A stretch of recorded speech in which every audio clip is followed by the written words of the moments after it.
Sir, क्या मैं जान सकता हूँ कि मेरी असिस्टेंट को क्यों बदल दिया गया? आज सुबह आते ही सुधीर को पता चला कि उसके पर्सनल सहायक रमन को हटा दिया गया है। पता लगते ही वह तुरंत निदेशक के कक्ष में पहुंच गया। क्या मुझे यह जानने का हक है कि जिसके साथ मैं काम करता हूँ उसको मुझसे बिना पूछे हटा दिया जाता है? मुझे खबर करनी भी जरूरी नहीं समझा जाता? आखिर क्यों? सुधीर ने बहुत ही गंभीरता से अपने गुस्से को दबाकर अपने बॉस से यह सवाल पूछा। उसका गुस्सा भी जायज़ था। रमन उसका 3 साल पुराना पर्सनल असिस्टेंट था जिसे बिना नोटिस हटा दिया गया था। सुधीर गुस्से में तो था ही, पर मर्यादित था। बॉस ने बगैर लाग लपेट के कहा, सुधीर, तुम बहुत काबिल हो और तुम्हारे साथ कोई भी हो, तुम्हें कहीं भी दिक्कत नहीं आएगी। निधि समझदार लड़की है, उम्मीद है तुम उसके साथ अच्छे से काम कर पाओगे। ओके। बॉस का यह रवैया सुधीर को जरा सा भी नहीं भाया, पर क्या करे, नौकरी तो करनी है। जैसे ही वह अपने केबिन में लौटा, देखा नई असिस्टेंट अपनी जगह जगह जमा चुकी थी। सुधीर को बिल्कुल अच्छा नहीं लग रहा था। वह बहुत असहज महसूस करने लगा। एक तो रमन के जाने से दूसरे उसके साथ कितनी अंडरस्टैंडिंग बन गई थी। अब इसके साथ मैं कैसे काम करूंगा? मन ही मन सोच रहा था सुधीर। कनखियों से निधि पर एक नज़र डाल लेता है। थोड़ी देर में वह उसके सामने ही आकर खड़ी हो गई। अब ऐसी शक्ल मुझे रोज देखनी पड़ेगी। आंखों पर मोटा चश्मा चढ़ाए काली सूरत मोटी सी लड़की निधि सामने थी। सुधीर ने कहा, क्या क्या काम जानती हो? सर, वह मैं आप जो कहेंगे करने की कोशिश करूंगी। माय गॉड, क्या कहा तुमने? सर, आप जो बोलेंगे वह सब करके दूंगी। थोड़ा तेज बोली निधि। इतना धीरे बोलोगी तो कैसे चलेगा? थोड़ा लाउड बोलना, जो भी कहना हो। ओके? लो, यह 2 पेज का मैटर टाइप करके दे देना। उसने हम कहकर गर्दन झुका ली। अपनी सीट पर जाकर काम करने लगी। थोड़ी देर बाद, यह क्या किया तुमने? उसके टाइप किए हुए पन्ने देखते ही घुड़क कर सुधीर बोला। सुनते ही निधि जैसे सहम सी गई। तुम्हें टाइपिंग ही नहीं आती? भगवान, क्या होगा मेरा? पूरा 2 घंटा लगा दिया तुमने टाइप करने में। कैसे काम होगा मेरा? मैं तो पागल हो जाऊंगा। सर, मैं सीख लूंगी, जल्दी ही टाइपिंग कोर्स भी ज्वाइन किया है। डरती हुई उसने धीरे से कहा। शॉर्ट हैंड तो आती है ना तुम्हें? संशय के साथ सुधीर ने पूछा। नो सर, कहकर उसने गर्दन झुका ली। फिर आता क्या है तुम्हें? हाँ, पहले कहीं काम किया है कि नहीं? डरती हुई वह बोली, नहीं। सुबह का सारा गुस्सा सुधीर ने उसके ऊपर ही उतार दिया। जब कुछ आता नहीं है तो किसने कहा था कि यहाँ नौकरी करो? मैनेजर हूँ मैं रोज 50 पेज टाइप करना चाहता हूँ। फटाफट छुट्टियों में काम करके रख देता था। रमन, मैं कितना भी तेज बोलूं, पर मजाल है कि टाइपिंग में एक भी मिस्टेक हो। नफरत और गुस्से से सुधीर ने मुंह फेर लिया। सर, मुझे एक मौका दीजिए, मैं जल्दी ही सीख लूंगी।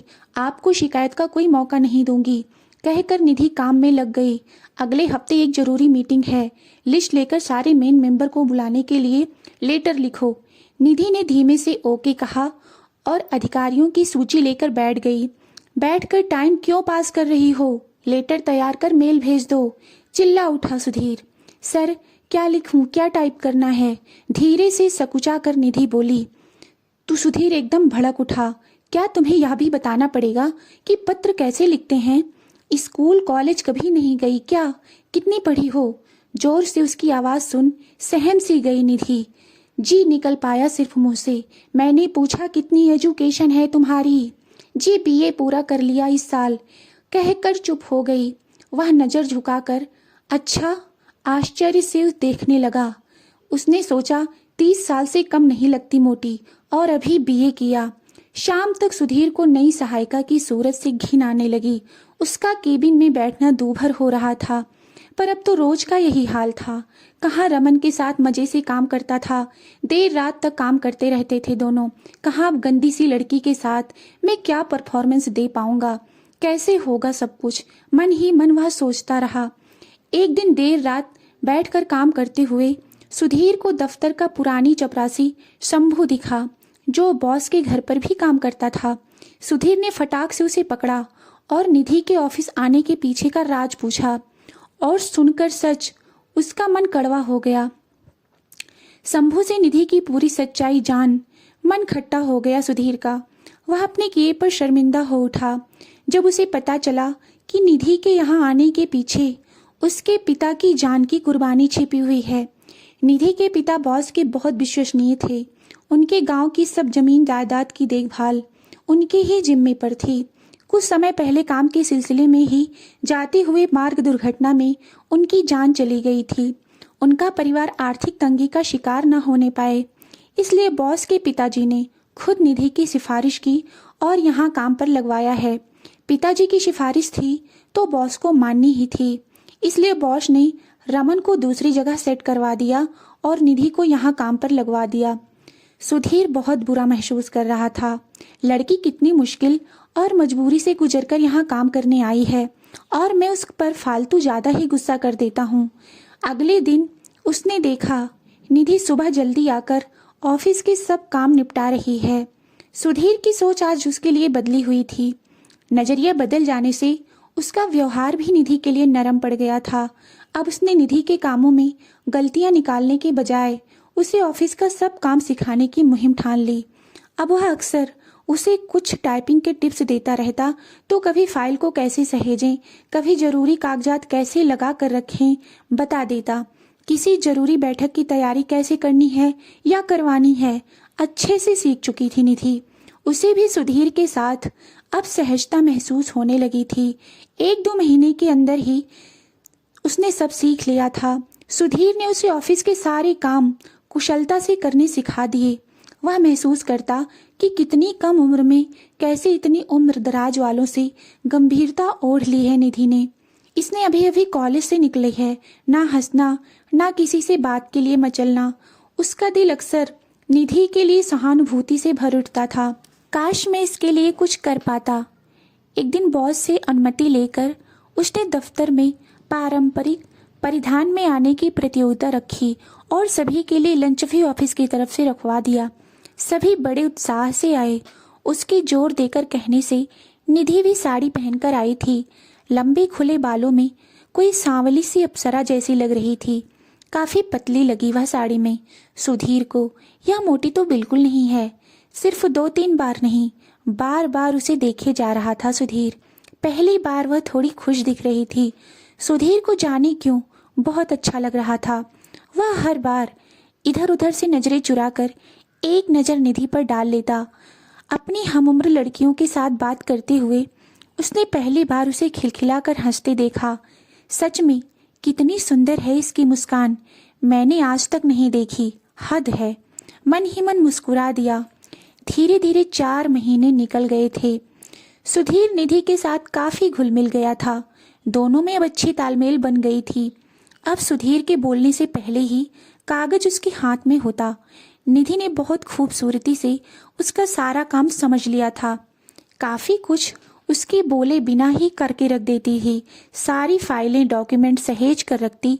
जो भी फाइल चाहिए चुटकी में निकालकर सामने रख देती। दोनों के बीच में प्यार और विश्वास का अंकुर फूटने लगा। सुधीर की जिंदगी आराम से कटने लगी थी कि ऐसे ही एक दिन सुबह दफ्तर आते ही निधि ने जैसे सुधीर के सिर पर बम फोड़ दिया। सर, मुझे कुछ दिन की छुट्टी मिल सकती है क्या? निधि के मुंह से छुट्टी शब्द का नाम सुनते ही सुधीर अपसेट हो गया, पर ऊपर से सहज होकर बोला, क्यों चाहिए तुम्हें छुट्टी? वह मुझे गांव जाना है, कुछ काम है वहां पर। सुधीर समझ गया यह बताना नहीं चाहती, क्या जरूरी काम है, पर पहली बार छुट्टी मांग रही है तो मना भी नहीं कर पा रहा था। कब जाना है? कल, धीरे से उदास बोली थी वह। कब तक वापस आओगी? हताश होकर सुधीर ने पूछा तो संकोच के साथ वह बोली, कोई 1 हफ्ता लग सकता है। पूरा हफ्ता? दिमाग ठीक है तुम्हारा? यहाँ का काम कैसे होगा? इतने दिन में मेरा मतलब ऑफिस का काम रुका रहेगा क्या? हैरान परेशान होकर वह बोला तो निधि ने सिर झुका लिया। परेशान होकर चुपचाप कुर्सी पर जा बैठी। सोच रही थी सर को क्या बताऊं, बताऊं कि नहीं। उसने कनखियों से देखा। सुधीर बेमतलब फाइलों के पन्ने पलट रहा था। उसे व्यस्त देखकर उसने एक लेटर टाइप किया और सुधीर की टेबल पर जाकर रख दिया। सुधीर ने पत्र देखते ही उठा लिया और पढ़ते ही चौंक उठा। निधि, तुम नौकरी छोड़ रही हो? क्यों, मगर हुआ क्या? कोई दिक्कत है? यहाँ तुम्हें। उसे चुप देखकर कुछ बोलोगी या चुप्पी साध ली? सर, अब शायद मैं नौकरी नहीं कर पाऊंगी, कहकर फिर नज़र झुकाकर बैठ गई। मगर क्यों? प्लीज निधि बताओ, मुझे बात क्या है? सुधीर उसके सामने जाकर हक से खड़ा हो गया। उसने जो बताया सुनकर तो हिल सा गया। वहाँ उसकी माँ ने उसके लिए रिश्ता ढूंढ लिया है। गांव में उसकी शादी होने वाली थी। जैसे सांप सूंघ गया। उसे भूत बनकर फाइलों में नजर गड़ा ली। उसके मन में तूफान था। उसे यकीन ही नहीं हो पा रहा था कि उसने जो सुना यह सच है। दोपहर बीत चुकी थी। बाहर भी मौसम आंधी तूफान भरा ही था। जैसे सुधीर के दुख में मौसम भी परेशान हो। दफ्तर की सारी महिलाएं लड़कियां आज 3:30 बजे तक निकल चुकी थी। निधि बार बार अंदर बाहर झांक रही थी। उसने झिझक के साथ कहा, सर लगता है बारिश आने वाली है। क्या आज मैं थोड़ा जल्दी निकल सकती हूँ? बारिश में रिक्शा भी नहीं मिलेगा। मुझे बस स्टैंड पैदल जाना पड़ेगा। मैं भीग जाऊंगी बारिश में। काम खत्म करके जाना, आज का और कल का भी। तुम्हें छुट्टी पर भी तो जाना है ना। जैसे बदला लेने की चाहत पनप रही थी सुधीर के मन में। निधि को परेशान चेहरा देखकर उसे राहत मिल रहा था। फिर वह उसे निश्चिंत करते हुए बोला, अरे मैं छोड़ दूंगा तुम्हें बस स्टैंड तक, ठीक है? पर पहले काम खत्म कर लो। जल्दी जल्दी काम निपटाने लगी निधि। 5 बज चुके थे। रह रहकर बिजली कड़क उठती। बाहर तूफानी हवा भी चलने लगी थी। निधि ने अपना बैग उठाकर कहा, सर काम पूरा हो गया, मैं चलूं फिर? हाँ ठीक है। बिना सिर उठाए सुधीर फाइलें देखता रहा। एक नज़र उसको देखने की इच्छा नहीं थी। अंदर की नाराजगी साफ जाहिर थी। निधि सजल आंखें लिए तेज कदमों से केबिन के बाहर निकल गई। निधि आंखों के कोर पोंछती सबसे नजर चुराते दफ्तर के बाहर आ गई। पर यह क्या, जैसा कि सुधीर सर उसे बस स्टैंड छोड़ने वाले थे पर साथ नहीं आए और इधर कोई रिक्शा या ऑटो भी नहीं मिल रहा था। आज पता नहीं क्या होगा। परेशान से वह तेज आंधी में अपना बैग और ओढ़नी संभाले पैदल ही जल्दी बस पकड़ने चल दी थी। कोई ऑटो खाली मिल जाए मजाल नहीं थी। उसने ऊपर आसमान की तरफ देखा ही था कि हवा के तेज झोंके ने आंखों को धूल से भर दिया। उमड़ घुमड़ कर बादल भी बरसने को आमादा थे। और यह बारिश कतई पसंद नहीं मुझे। सब कुछ कीचड़ कीचड़ हो जाता है। आने जाने में भी दिक्कत, कहीं पहुंचने में भी दिक्कत, बस स्टैंड जाने में भी दिक्कत। आफत का दूसरा नाम है बारिश। वह पहले ही कोई दुखी कम ना थी, ऊपर से यह खराब मौसम। अभी निधि ने 10 कदम बढ़ाए थे कि बारिश शुरू हो गई। मन तो उसका भी था कि आज जोर जोर से रो ले, सारा दर्द आंखों से बाहर निकाल ले, पर रो भी तो नहीं सकती खुलकर। जिद में उसे वापस आने की बजाय आगे बढ़ना ही भाया। कमरे पर पहुंचकर सामान बांधकर सुबह गांव भी तो निकलना था। फिर सुधीर का रूखा व्यवहार उसे और रुला रहा था। तेज बारिश में वह लगभग पूरी तरह भीग चुकी थी। हताश होकर उसने मदद की उम्मीद से यहाँ वहाँ नजर घुमाई। इक्का दुक्का लोग जो दिख रहे थे वह भी जाने कहाँ दुबक गए थे। बैग के साथ खुद को संभालती निधि बेबस सी महसूस कर रही थी। पापा के गुजरने के बाद कितनी उदास हो गई थी वह। 3 लोगों का उनका छोटा सा परिवार पापा के गुजरते ही जैसे उजड़ सा गया था। सुधीर का साथ और दफ्तर का स्वस्थ माहौल उसे उदासियों से निकाल ही रहा था कि उसके मामा ने उसका रिश्ता तय कर दिया। निधि की माँ को भी यह बात बहुत अच्छी लगी। समझदारी भी इसी में थी कि बिना पिता की बेटी के हाथ पीले कर देने में देरी क्यों करनी थी। निधि भी माँ की मजबूरी समझती थी। माँ को परेशान और बेबस देखकर वह बता ही नहीं सकी कि अभी आगे नौकरी करना चाहती है। उसे सुधीर के साथ जीवन बिताना है। ऑफिस जाकर उसे बहुत अच्छा लगता है। जैसे यह दुनिया इस दुनिया से बहुत अलग है। बाहर घमासान बारिश थी तो उसके मन में भी झंझावात कम नहीं थे। इधर अपनी केबिन में बैठा सुधीर अनमना सा फाइल के पन्ने सैकड़ों बार पलट चुका था। उसका मन यकीन करने को तैयार ही नहीं हो रहा था कि निधि हमेशा के लिए ऑफिस छोड़कर जा चुकी थी। उसका ध्यान हटा खिड़की पर पड़ती बौछारों से। आज की बारिश खुशी देने के बजाय उसे भी उदास कर रही थी।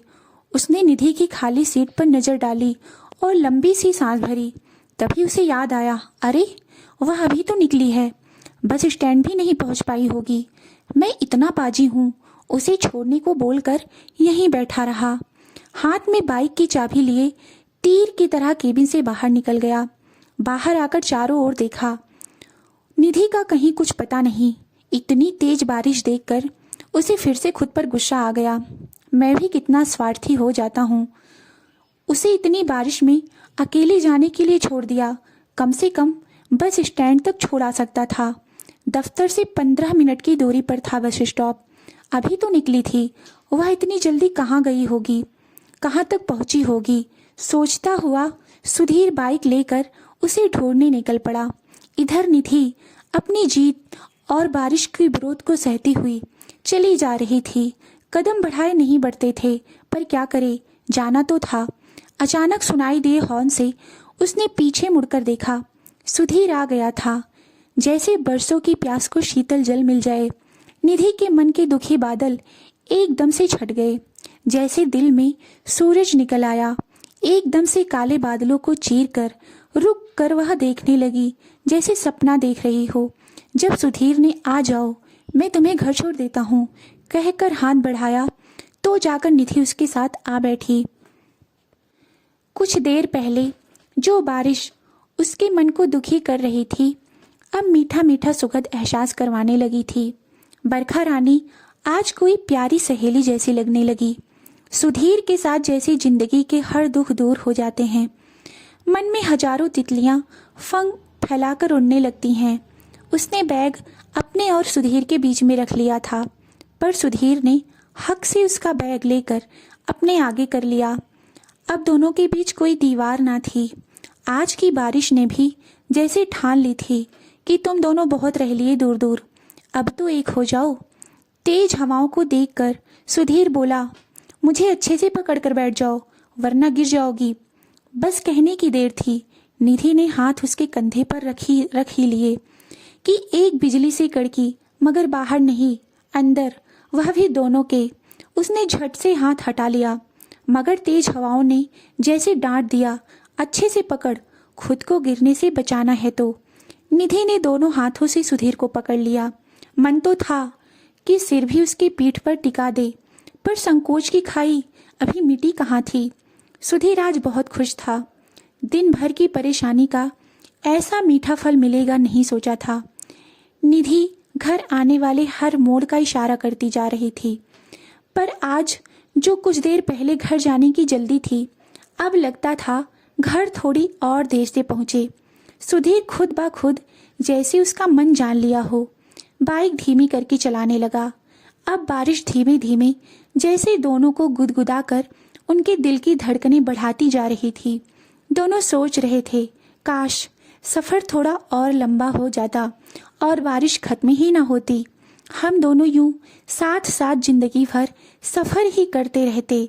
पर यह रूहानी सफ़र खत्म हो चला था। बची थी तो बारिश, जो अभी भी उन्हें उकसा रही थी। सुधीर ने निधि के कहने पर मोटरसाइकिल रोक दी। निधि धीरे से उतर गई, बिना कुछ बोले, बिना कुछ कहे। सुधीर से अपना बैग लेकर वह धीरे धीरे घर की तरफ कदम बढ़ाने लगी। सुधीर उसे जाते हुए देखता रहा। निधि ने मन ही मन कहा, सुधीर आज आप एक कॉफ़ी पिला दो, नहीं बोलोगे, जैसे दफ्तर में हक से बोलते हो। उसने सोचा ही था कि सुधीर बोल उठा, निधि एक कप कॉफ़ी मिलेगी क्या? उसने मुड़कर सुधीर को एक नज़र देखा और मुस्कान बिखेर दी। दोनों घर के अंदर आ गए। सुधीर आज पहली बार निधि के घर आया था, जो एक कमरे का किराए का मकान था। अंदर जाकर निधि की दिल की धड़कन और तेज हो गई। आज तो माँ भी घर पर नहीं है, मैं और सुधीर घर में अकेले। ऐसा ख्याल आते ही उसने कुछ समझ में नहीं आ रहा था कि क्या करे। सुधीर उसकी मनोदशा समझ गया। उसने कहा, कॉफ़ी? झट से रसोई में जाने लगी निधि। पहले कपड़े बदल लो, मैं कहीं भागा नहीं जा रहा। उसने देखा सुधीर खुद ही कुर्सी पर फैला तौलिया लेकर अब बाल पोंछने लगा था। निधि ने अलमारी से अपने कपड़े निकाले और बाथरूम में घुस गई। जब तक वह कपड़े बदल कर आई तो देखा सुधीर पंखे में खड़ा खुद को सुखाने की कोशिश कर रहा था। वह भी पूरी तरह भीग गया था। वह सोचने लगी कि उसको पहनने के लिए क्या दे, पर कुछ सूझा नहीं तो रसोई में चली गई। 10 मिनट में ही वह कॉफ़ी लेकर आई तो देखा सुधीर उसको ही देखे जा रहा था। खुले लंबे घने बालों में वह दिल में उतर रही थी। सीधे नज़र झुकाकर मेज पर कॉफ़ी रखती हुई वह बोली, कॉफ़ी। जितना तूफान दोनों के अंदर था उतनी ही कमरे में खामोशी थी। निधि की नज़रें ज़मीन में जैसे गड़ गई हों और सुधीर की उसके चेहरे पर। निधि सुधीर की नज़रों की तपिश को सीधे महसूस कर रही थी। मन में बहुत कुछ था पर होठों पर कुछ भी नहीं। सुधीर ने कॉफ़ी बहुत देर में ख़त्म कर जैसे कहने वाला हो, एक कप और मिलेगी, पर रुक गया। मैं चलता हूँ, अपना ख्याल रखना, कहकर सुधीर दरवाजे पर चला गया। पर फिर उसके कदम रुक गए। वह पलटा और निधि की ओर कदम बढ़ाया। निधि के दिल की धड़कनें तेज हो उठी। अब जैसे लगता था कि दिल उछलकर बाहर ही आ जाएगा। सुधीर उसके बेहद करीब आ गया। उसकी तेज चलती सांसों को भी वह सुन सकती थी। उसने उसकी आंखों में आंखें डालकर करीब से देखा और पूछा, सगाई कब है? परसों, कहकर उसने नजरें झुका ली। सुधीर ने उसका मुंह अपने हाथों से ऊपर उठाकर कहा, तुम खुश हो ना इस रिश्ते से? निधि के दिल में आया कह दे, हाँ मैं खुश नहीं हूँ, मुझे नहीं करनी शादी। तो क्या तुम कर लोगे मुझसे शादी? पर बोली कुछ भी नहीं। नज़र फेर ली उसने। मुझे बुलाओगी नहीं अपनी सगाई में? निधि से ना नज़र उठाई गई ना कुछ कहते बना। सुधीर उसे वहीं छोड़कर तीर कदमों से घर से बाहर निकल गया। अब निधि की आंखों में सैलाब उमड़ गया। सगाई के दिन निधि गुमसुम पापा की तस्वीर के सामने खड़ी थी। आज उसे उनकी बहुत याद आ रही थी। काश आप होते तो मुझे समझ पाते पापा, मेरी यह सगाई रोक देते पापा। और कौन है जो मेरे दिल की बात समझ जाता है? बिना कहे उसकी माँ आ गई। निधि की बड़ी बड़ी आंखों में जल भरा देखकर उन्होंने उसे गले से लगा लिया। दोनों माँ बेटी एक दूसरे की खामोशी से दर्द बांटने लगी। तुम अब तैयार हो जाओ बेटा, माँ ने प्यार से कहा। सब अच्छा होगा। निधि ने पापा की तस्वीर को एक बार फिर देखा और कहा, सुधीर आपके जैसे ही हैं, मुझे और मेरे दिल की बात समझने वाले। पर पापा, क्या मेरा और उसका साथ इतना ही था? क्या मैं उससे कभी नहीं मिल पाऊंगी? बहुत से प्रश्न मन में उठ रहे थे। फिर निधि भारी कदमों से तैयार होने के लिए चल दी। उसने हल्की गुलाबी रंग की साड़ी पहनी। सुधीर कहते हैं यह रंग तुम पर खूब अच्छा लगता है। सोचते हुए उसने चोटी बनाना शुरू की कि तो ख्याल आया। सुधीर कहते हैं खुले बालों में तुम बहुत खूबसूरत लगती हो। बस याद आते ही उसने बाल खुले कर लिए। शीशे के सामने देखते हुए उसने आंखें बंद की। सुधीर का चेहरा नजर आने लगा। निधि ने पुकारा, कहाँ हो तुम? देखो मैं सज गई तुम्हारे लिए। उसकी आंखें खुली तो देखा सुधीर गायब था। जाने वह पागल सी हो रही थी। जैसे ही आंख खोलती हर जगह सुधीर दिखाई देने लगता। कभी चौखट पर खड़ा होकर उसे निहारता तो कभी खंभे पर हाथ रखे गर्दन मोड़कर उसके कमरे में झांकता हुआ वह अचेतन से कदम बढ़ाती जा रही थी। सब मेहमान आ गए थे। माँ उसे साथ लेकर सगाई के लिए बैठक में गई। निधि ने देखा वहाँ भी सुधीर बैठा हुआ गहरी नज़र से उसे देखकर मंद मंद मुस्कुरा रहा था। उसे चक्कर से आने लगे। लगता था जीवन मरण की कसमकश चल रही हो। पंडित ने कुछ मंत्र पढ़े, थोड़ी सी पूजा कर दोनों को अंगूठियां पहनाने के निर्देश दिए। उसने फिर आंखें मूंद ली। अब सुधीर की मौजूदगी की खुशबू उसके दिमाग में दस्तक देने लगी थी। उसने एक हाथ से माँ का पल्लू पकड़ लिया, दूसरे हाथ से उसने अंगूठी लड़के की उंगली में पहना दी। उसका तनिक जी भी ना किया कि लड़के की ओर देखे, क्योंकि उसकी आंखें और दिल में सुधीर का चेहरा बस गया था। आंखें खोलती तो सुधीर ही दिखता और कोई नहीं। अब लड़के ने अंगूठी पहनानी थी। उसने आगे बढ़कर निधि का हाथ अपने हाथों में लिया। अंगूठी पहनाने के पहले उसने हल्का सा हाथ दबा दिया। निधि की नज़र उस पर पड़ी। उसने देखा सुधीर उसका हाथ पकड़े मुस्कुरा रहा है। निधि के पूरे तन में वही सरसरी दौड़ गई जो पहले सुधीर के हाथ छूते ही तन बदन में दौड़ उठती थी। उसने आंखें बंद कर ली और सोचने लगी, क्या मैं पागल हो गई हूँ? मुझे हर जगह सुधीर दिख रहे हैं। क्या हो गया है मुझे? उसका सिर चकराने लगा, जैसे वह बेहोश हो जाएगी। फोटोग्राफर आगे आकर उनकी जोड़ी को कैमरे में कैद करने लगा। उसे बेचैनी सी महसूस होने लगी। तभी उसने महसूस किया कि सुधीर का हाथ उसके कंधे पर है। उसने फिर से आंखें बंद कर ली। सुधीर के स्पर्श का अनुभव करने लगी। बधाइयाँ देने के लिए सब आगे आ गए। माँ आकर निधि को साथ लेकर वहाँ से चलने लगी। तभी उसने सुना, बधाई हो सुधीर, बधाई हो निधि। आवाज़ उसे जानी पहचानी लगी। उसने मुड़कर देखा, डायरेक्टर सर आए हैं और सुधीर से हाथ मिलाकर बातें कर रहे हैं। उसकी बड़ी बड़ी आंखें पूरी तरह खुल गई, जैसे वह सोते से जाग गई हो। उसने कभी सुधीर कभी बड़े सर को देखने लगी। उसने माँ का हाथ पकड़ा, बोली, माँ क्या मेरी सगाई सुधीर से हुई है? हाँ पगली, और किससे? हंसते हुए माँ ने बताया, सुधीर अपने माता पिता के साथ आया था तुम्हारा हाथ मांगने। मुझे तो पहली नज़र में ही पसंद आ गया। निधि खुशी से माँ के गले लग गई। उसकी नज़र सुधीर से जा टकराई। आंखों ही आंखों में वह बोल उठा, अब तुम मेरी हो। मन में बारिश की तमाम रूमानी ख्यालात उमड़ पड़े। उसकी नज़र फिर झुक गई शर्मा कर। दोस्तों, आपको यह कहानी अच्छी लगी हो तो वीडियो को लाइक और चैनल को सब्सक्राइब करें। धन्यवाद।